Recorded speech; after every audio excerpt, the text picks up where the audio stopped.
محمد مصطفیٰ صلی اللہ علیہ وآلہ وصحبہ وسلم کی پاک بارگاہ میں ہدیہ جمعۃ و سلام کا نذرانہ پیش کرنے کے بعد لائق صد احترام قابل صد احترام معزز و محترم سامعین نظام، السلام علیکم ورحمۃ اللہ وبرکاتہ۔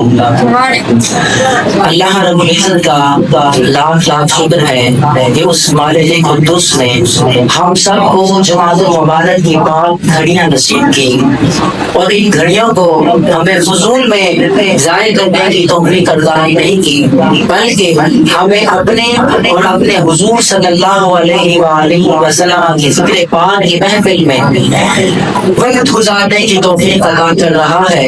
مالک کریم کی بارگاہ میں دعا ہے کہ مالک کریم ہم سب پر اپنا فضل، اپنا کرم اور اپنی رحمت فرمائے۔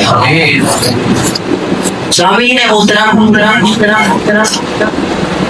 میں نے آپ کے سامنے سورۃ التوبہ کی آیت مبارکہ تلاوت کی ہے۔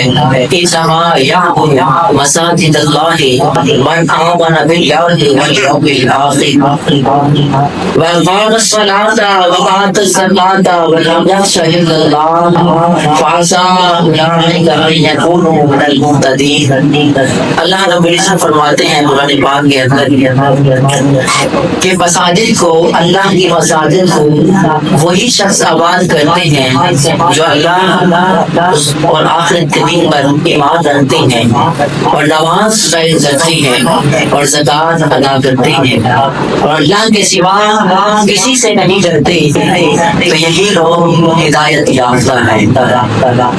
آج کی میری گفتگو کا عنوان ہے مساجد کو آباد کرنا۔ اس پر ہم کلام کریں گے مساجد کو آباد کرنے کی فضیلت۔ اس میں چند باتیں میں آپ کو عرض کروں گا آپ کے سامنے کہ بھائی مساجد کو آباد کیسے کیا جاتا ہے۔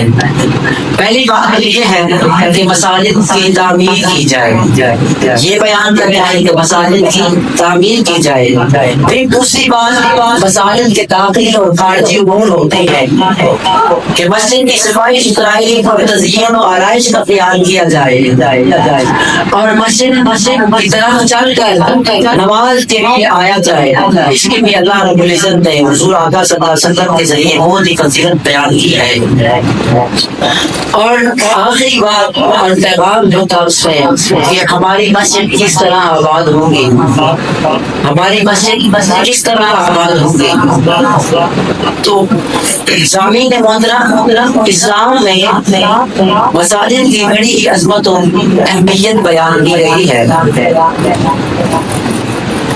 اس لیے بیان کی گئی ہے کہ اللہ رب العزت نے ارشاد فرمایا فی بیوت اذن اللہ ان ترفع ویذکر فیہا اسمہ یسبح لہ فیہا بالغدو والآصال، کہ مساجد میرے گھر ہیں، ان میں میرا ذکر کیا جاتا ہے صبح اور شام، اور قرآن پاک کی تلاوت کی جاتی ہے۔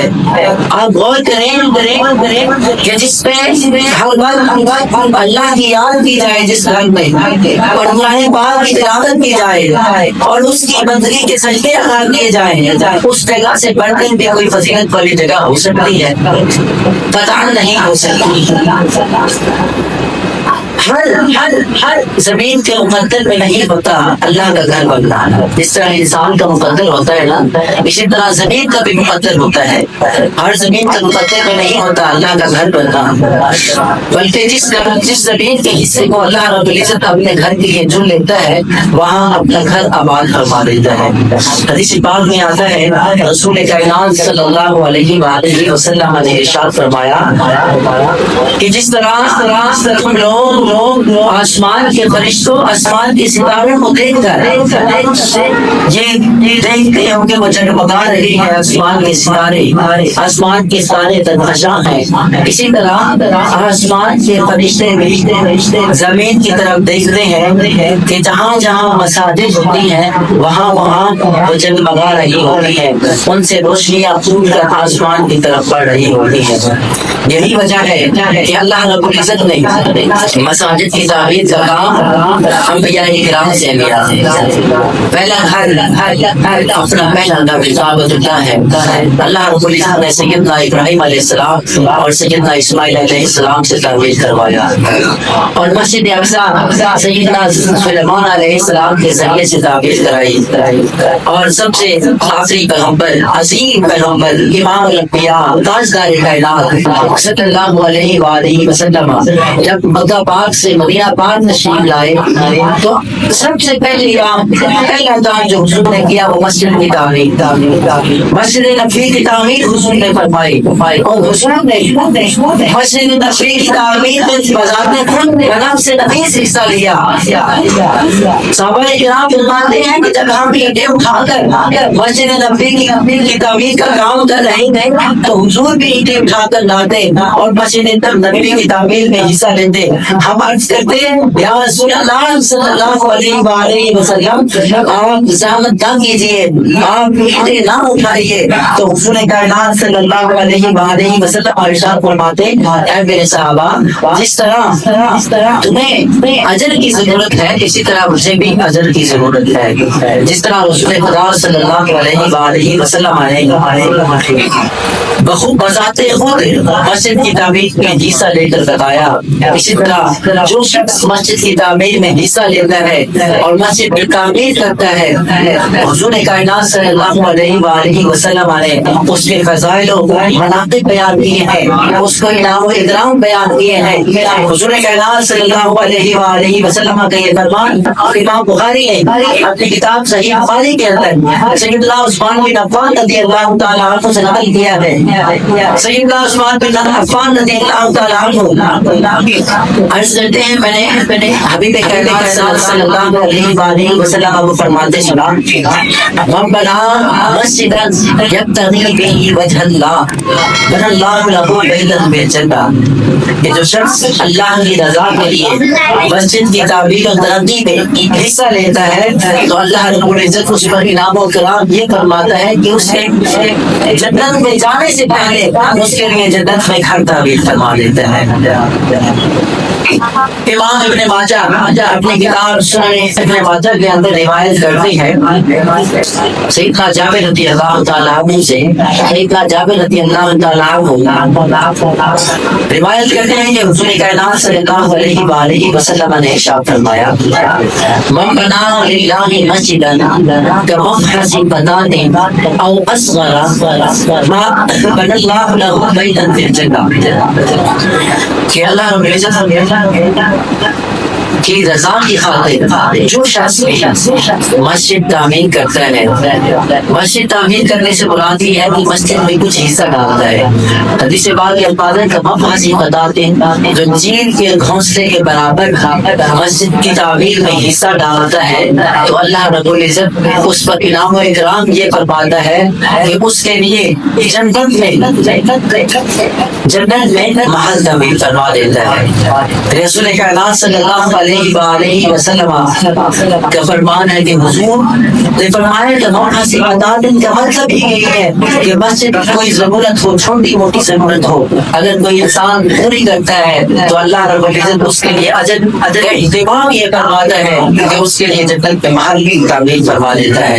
دوستان محترم, حضور آقا صلی اللہ علیہ وسلم جس طرح مسجد کی تعمیر کا حصہ مسجد کی تعمیر کا قیام کیا کرتے تھے نا, اسی طرح مسجد کی تزئین و آرائش اور صفائی و ستھرائی کا بھی اہتمام کیا کرتے تھے. سیدہ عائشہ رضی اللہ تعالیٰ عنہ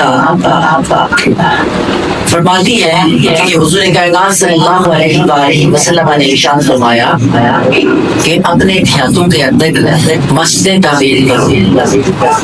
مسجد جب تعمیر ہو جائے تو دوسرا کام میں یہ کرو ان تنظم و تطیر, کہ ان کو صفائی بھی رکھی جائے, ان کی ستھرائی بھی رکھی جائے, ان کی تزئین و آرائش کا خیال رکھا جائے, اور ان کو خوشبودار بھی رکھا جائے. امام ابن عظیم اپنی کتاب جامع الکامل کے اندر روایت کرتے ہیں, سنیں غور کریے, سنیں یہ بات بڑی غور طلب ہے کہ حضور کے ایک صحابی اٹھ رہے ہیں سیدنا تمیم داری رضی اللہ تعالیٰ عنہ, آپ ملک شام کے رہنے والے تھے اور تجارت کی غرض سے مدینہ پاک ان کا آنا جانا لگا رہتا تھا. ایک دن ملک شام سے مدینہ پاک آپ آئے اور سب سے پہلے مسجد نبوی میں حاضر ہوئے. دیکھا کہ مسجد نبوی شریف کی صفائی ہونے والی ہے اور اس میں کنزیلیں بھی نہیں ہے, اس میں شمعدان بھی نہیں ہے, ان میں روشنی کا سامان بھی نہیں ہے مسجد نبوی کے اندر. تو آپ نے اپنے غلام کو حکم دیا کہ اے میرے غلام, ہمارے سامان کے اندر کچھ کنڈیلیں ہیں, کچھ رسیاں ہیں, کچھ تیل ہے, وہ لاؤ اور مسجد نبوی شریف کی صفائی کرو. پہلے جب صفائی ہو جائے تو ہر ستون کے ساتھ رسیاں باندھ دو, ان میں کنڈیلیں لٹکا دو اور اس میں تیل ڈال دو. جب اندھیرا چھا جائے تم چراغاں کر لینا. جب اندھیرا چھا گیا انہوں نے صفائی ستھرائی کی, اندھیرا چھا گیا, کنڈیلیں لٹک گئی, تیل ڈال دیا اس میں کنڈیلوں کے اندر. تو انہوں نے جب اندھیرا چھا گیا تو روشنی کر دی, چراغاں کر دیا. جب حضور کائنات صلی اللہ علیہ وآلہ وسلم مسجد نبوی شریف کے اندر تشریف لائے تو حضور نے دیکھا کہ میری مسجد کا ہر کونا روشن ہی روشن ہے, ہر طرف چراغاں ہی چراغاں ہے. پھر حضور نے پوچھا کہ کس نے کیا ہے؟ تو صحابہ کرام نے عرض کی یا رسول اللہ صلی اللہ علیہ وسلم, اے میرے حضور یہ آپ کے غلام تمیم داری نے کیا ہے. تو حضور نے دعا دی تمیم داری رضی اللہ تعالیٰ عنہ کو, اے تمیم داری تو نے میرے گھر کو صرف روشن نہیں کیا بلکہ جب گھر کو روشن کیا تو نے اپنی قبر کو بھی روشن کر دیا.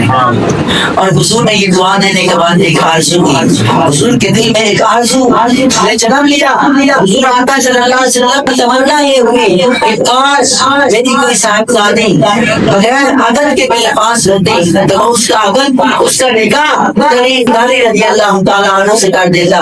جب حضور آقا صلی اللہ علیہ وآلہ وسلم یہ آرزو کر رہے تھے تو ایک صحابی, ایک قبیلے کے سردار سید حارث بن نوفل رضی اللہ تعالیٰ عنہ بیٹھے ہوئے تھے.